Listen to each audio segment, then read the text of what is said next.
Hi అండి. ప్రతి ఒక్కరూ ఇంట్లోనే సులువుగా, తొందరగా కొద్ది రోజులు నిలవ ఉంచుకోగలిగే స్నాక్స్ రెసిపీ ఈ కార్న్‌ఫ్లేక్స్ మిక్చర్. మనం ఈ మిక్చర్‌ని తయారు చేసుకోవడానికి వేరుశనగ పప్పులు, జీడిపప్పు, పప్పులు, కరివేపాకు, కార్న్‌ఫ్లేక్స్, కొన్ని కొబ్బరి చీలికలు, పచ్చిమిర్చి, ఉప్పు, కారం తీసుకోవాలి. శనగపిండిలో పసుపు వేసి, ఉప్పు వేసి పల్చగా కలుపుకోవాలి. ఇది మనము కొంచెం కారాలు వేసుకోవడానికి టేస్ట్‌గా బాగుంటుంది.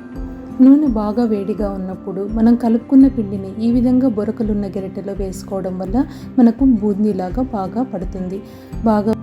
ఈ విధంగా తయారైన బూందీని తీసి మనం పక్కన పెట్టుకుందాము. ఇప్పుడు వేరుశనగ పప్పులు వేసుకొని ఫ్రై చేసుకుందాము.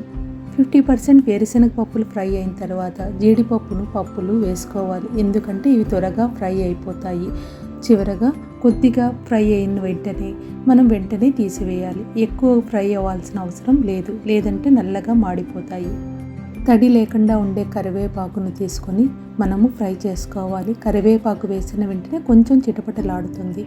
ఇది వేసిన తర్వాత పచ్చిమిర్చి, కొబ్బరి చీలికలు వేసి ఫ్రై చేసుకొని వెంటనే తీసివేయాలి. ఎక్కువగా ఫ్రై చేయాల్సిన అవసరం లేదు.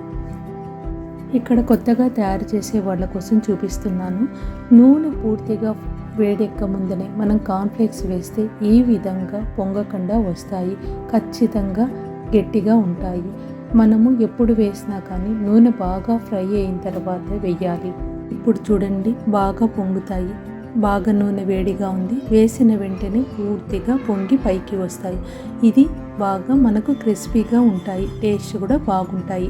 అందరూ ఈ విధంగా నూనె బాగా వేడిగా ఉన్నప్పుడే కార్న్‌ఫ్లేక్స్ వేసి తీసేయడానికి ప్రయత్నం చేయండి.